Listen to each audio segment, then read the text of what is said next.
स्वास्थ्य मंत्री अहमद हसन ने एक बड़ा बयान दिया है। उन्होंने कहा है कि गोंडा के सीएमओ मामले में जल्द ही भांडाफोड़ किया जाएगा।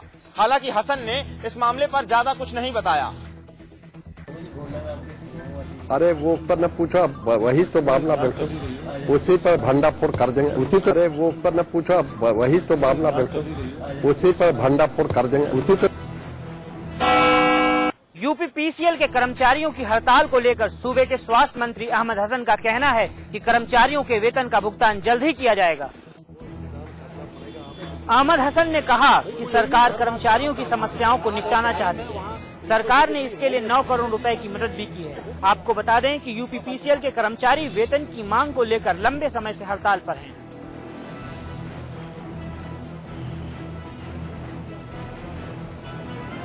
ये बात सही कि यूपी डीपीएल बहुत घाटे में चल रही है। हमने अभी 9 करोड़ का उनको कि किसी तरीके से इन लोगों को बहुत से, चूंकि जो वहाँ पे लोग हैं, अधिकारी और कर्मचारी हैं, उनके परिवार का भी सवाल है।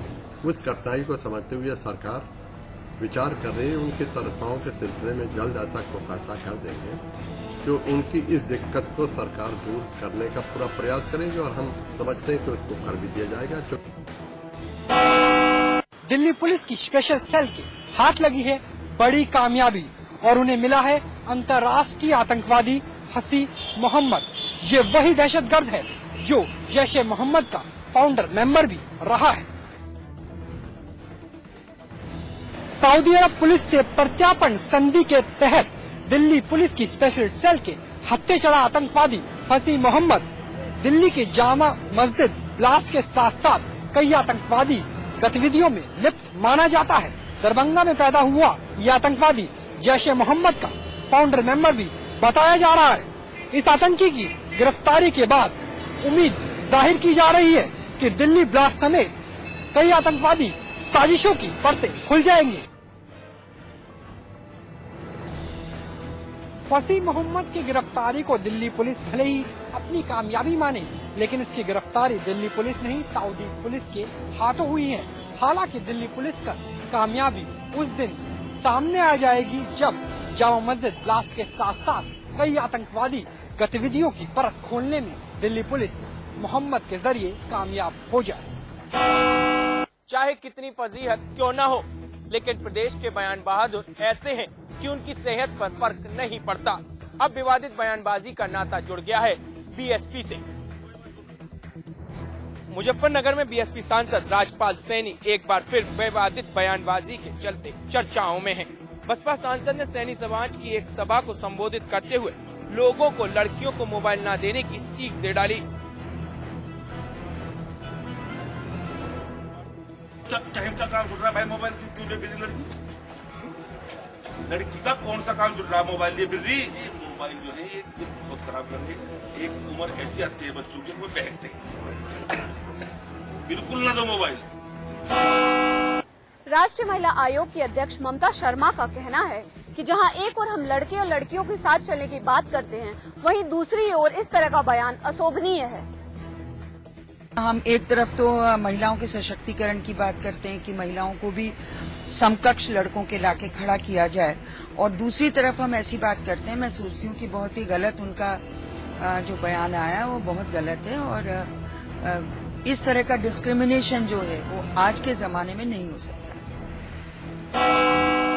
गाजियाबाद में बीएसएनएल के कर्मचारी नेता की संदिग्ध परिस्थितियों में मौत हो गई। कर्मचारी नेता के साथियों और परिजनों ने हत्या का आरोप लगाया है।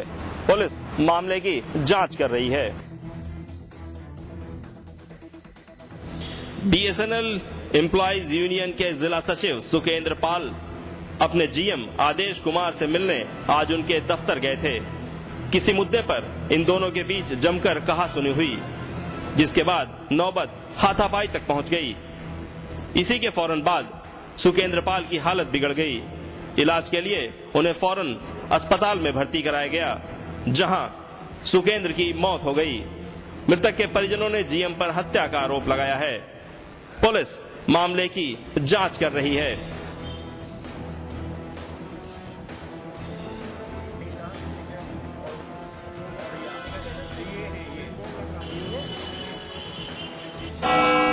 रुद्रप्रयाग के आकाशवाणी में करंट लगने से वन विभाग के एक चौकीदार की मौत हो गई। मृतक की पत्नी भागीरथी देवी भी करंट की चपेट में आ गई, जिसके बाद लोगों ने बेहोशी की हालत में भागीरथी को चिकित्सालय में भर्ती कराया।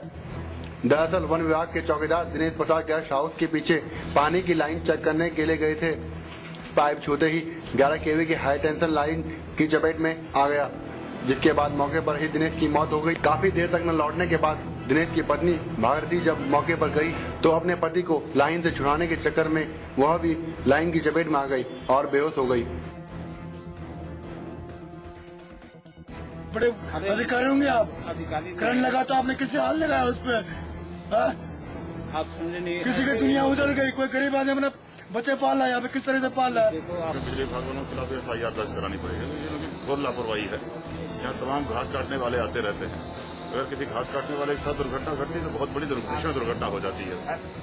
और ये करंट कई दिनों से लीक हो रहा था, बता रहे हैं। लोगों ने भागीरथी देवी को अस्पताल में भर्ती कराया। वहीं वारदात के बाद वन विभाग बिजली विभाग पर लापरवाही का आरोप लगा रहा है। हल्द्वानी में खनन व्यवसायियों ने वन विभाग के DFO के दफ्तर का घेराव किया और जमकर नारेबाजी की। दरअसल गौला नदी में खनन से जुड़े सैकड़ों की रोजी रोटी चलती है, जिससे लोगों की मांग है कि गौला नदी में खनिज की निकासी को खोला जाए। इस बारे में कई बार व्यवसायियों ने DFO को लिखित शिकायत दी, लेकिन विभाग की ओर से कोई कार्रवाई नहीं की गई। लेकिन वन विभाग के अधिकारी आए दिन गायब रहते हैं, जिससे नाराज होकर खनन व्यापारियों ने DFO कार्यालय का घेराव किया।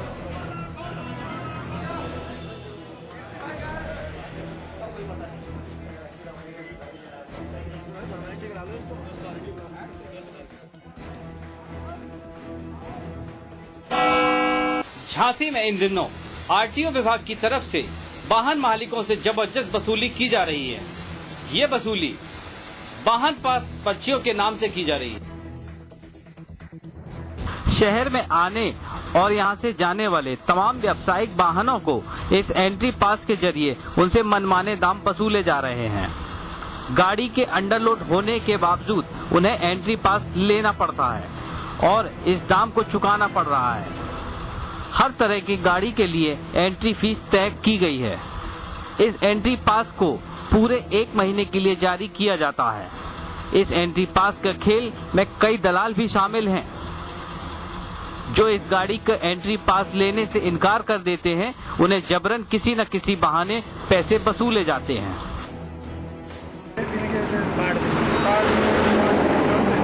संजय सिंह कोई बात करा दिया, संजय सिंह नहीं है, हाँ। उनकी बंदी की दुकान कचहरी चौराहे है। सरबजीत सिंह कोहली, क्या साहब कुछ बता दो। सरबजीत सिंह कोहली से लेते हो? हाँ जी हैं। और जी किसका नंबर है? जूनी का ये संजय सिंह का नंबर है ये जी। नंबर पढ़ के बताओ, क्या नंबर है?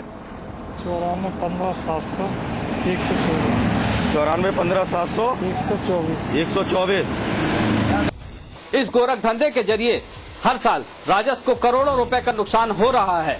बावजूद इसके प्रशासन अपनी मनमानी पर आंखें मूंदे बैठा हुआ है। अस्पताल की सुरक्षा पर उठे सवाल। अस्पताल से चोरी हुआ मासूम, अस्पताल कर्मी बताकर बच्चे को चुराया। अस्पताल प्रशासन ने परिजनों को ही दोषी ठहराया। सीतापुर महिला अस्पताल में एक ऐसी घटना घटी जिसने अस्पताल की सुरक्षा व्यवस्था को कटघरे में खड़ा कर दिया। अस्पताल प्रशासन अब भले ही इस मामले में जांच की बात कर रहा हो, लेकिन अस्पताल परिसर के अंदर हुई इस घटना ने अस्पताल की सुरक्षा पर सवालिया निशान जरूर खड़े कर दिए हैं। तो अब हमारे तो बच्चा ले हम टीका ला लगवा दिया है, तो हम कहने लगवाई वाले चली गई। किसानों को नहीं मिला ट्यूबवेल का कनेक्शन, बिना कनेक्शन के ही वसूले गए बिल। 40 करोड़ का घोटाला RTI के तहत हुआ खुलासा। किसानों से बिना ट्यूबवेल के नए कनेक्शन, शामली में किसानों से बिना ट्यूबवेल के नए कनेक्शन के 1 करोड़ रुपए वसूलने का मामला सामने आया है। यहाँ पर रसीद कटवाने वाले किसानों से कनेक्शन लगने से पहले ही उनके बिल वसूल लिए गए हैं। ठेकेदार था हमें बात करी, कुछ था हमें 18,000 रुपए में तय करी। की कलेक्शन की। उसमें जोड़ा था ट्रांसफार्मर और खंभे, 2-3 खंभों की लाइन भी लगी थी। और ये गोरख धंधा 17-18 साल से चल रहा। अगर एक ऑफिस में इतना है और उसके आंकलन से मुझे जो मैंने आंकलन लगा 15 से 20 हजार रुपए उगाई हुई है, तो 40 करोड़ 30 से 40 करोड़ का घोटाला लगता है मेरे आंकलन में।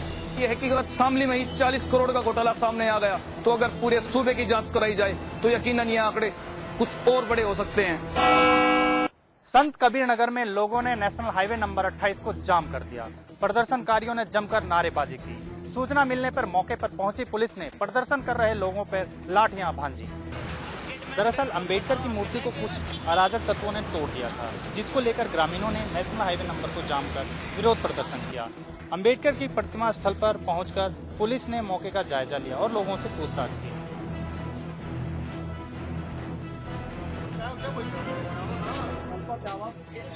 मूर्ति टूटी है, जानकारी नहीं है।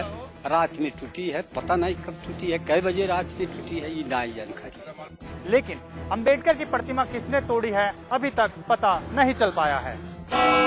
हरिद्वार में आज गंगा नदी को बंद किया जाएगा। गंगा को लगभग 21 दिन के लिए बंद किया जाएगा।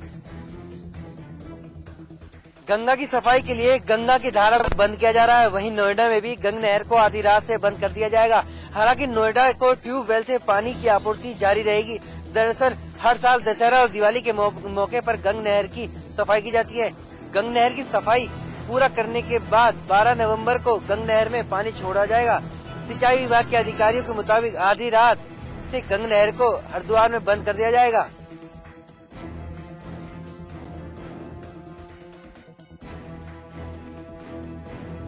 इससे नोएडा के प्रताप विहार गंगाजल प्लांट से 25 की सुबह आपूर्ति पूरी तरह ठप हो जाएगी। हल्द्वानी में इन दिनों ओवरलोडिंग धड़ल्ले से हो रही है। ओवरलोडिंग के चलते आए दिन हादसे हो रहे हैं। गौरतलब है कि बीते शनिवार को ओवरलोडिंग के चलते 5 लोगों की जिंदगी चली गई थी। बताया जा रहा है कि एक ओवरलोडिंग ट्रक बीचों बीच खराब हो गई थी, जिसमें ट्रक को एक कार ने पीछे से टक्कर मार दी, जिसमें मौके पर 5 लोगों की मौत हो गई। हल्द्वानी में आए दिन हादसे पर हादसे हो रहे हैं, लेकिन परिवहन विभाग और पुलिस ओवरलोडिंग पर नकेल कसने में नाकाम है। कि हादसों का कारण क्या बनता है शासन की कमी के कारण अगर ट्रक ओवरलोड ना हो, जैसे कि रास्ते में पिक्चर ना खड़े नहीं रहेंगे, ना बैक लाइट है ना कुछ है, ऐसे एक्सीडेंट यहाँ होते रहते हैं। प्रशासन को इसमें रोक लगानी चाहिए। और हादसों का कारण अगर आप पूछे तो उसका मुख्य कारण है ट्रैफिक इस नेशनल हाईवे में 109 जो नेशनल हाईवे है अव्यवस्था। इसीलिए हादसों का कारण यही बनता है कि गाड़ियां खराब होकर खड़ी हो जाती हैं और दूसरी गाड़ी आती है, उसको दिखाई नहीं देता कि गाड़ी खराब है क्या है, क्योंकि अंधेरा का मामला है। यूपी के औरैया में पुलिस ने स्मैक तस्कर के मामले में 6 लोगों को गिरफ्तार किया है। पुलिस ने इनके पास से 110 ग्राम स्मैक बरामद की है। बरामद स्मैक की कीमत बाजार में 2 से 3 लाख रुपए बताई जा रही है। ये कार्रवाई पुलिस ने मुखबिर की सूचना पर की, जिसके बाद पुलिस ने छापामारी करते हुए 6 लोगों को गिरफ्तार किया है। इस गिरोह में एक महिला भी शामिल है। तो सूचना मिली थी कि कस्बे में एक जगह स्मैक की बिक्री की जा रही है, तो इस सूचना पे पुलिस ने लगभग 2 बजे के आसपास दबिश दी। तो वहाँ पे एक महिला के नेतृत्व में कुल 6 लोगों को वहाँ गिरफ्तार किया गया है स्मैक की बिक्री करते हुए। और इसमें ये स्मैक करीब लगभग जो वजन के हिसाब से 100 ग्राम के आसपास, और उसमें कुल लंदन ओलंपिक की ब्रॉन्ज मेडल विजेता भारत की धुरंधर बैडमिंटन खिलाड़ी साइना नेहवाल ने डेनमार्क सुपर ओपन सीरीज के खिताब पर कब्जा कर लिया। साइना ने घुटने की चोट के बावजूद दमदार खेल दिखाकर डेनमार्क ओपन सुपर सीरीज के खिताब पर कब्जा कर लिया। 22 साल की साइना नेहवाल ने महिला सिंगल फाइनल में 6ठी वरीयता प्राप्त जर्मनी की लुइयन शेख को 21-17, 21-8 से शिकस्त दी। तीसरी वरीयता प्राप्त साइना का लंदन ओलंपिक खेलों के बाद ये पहला टूर्नामेंट है।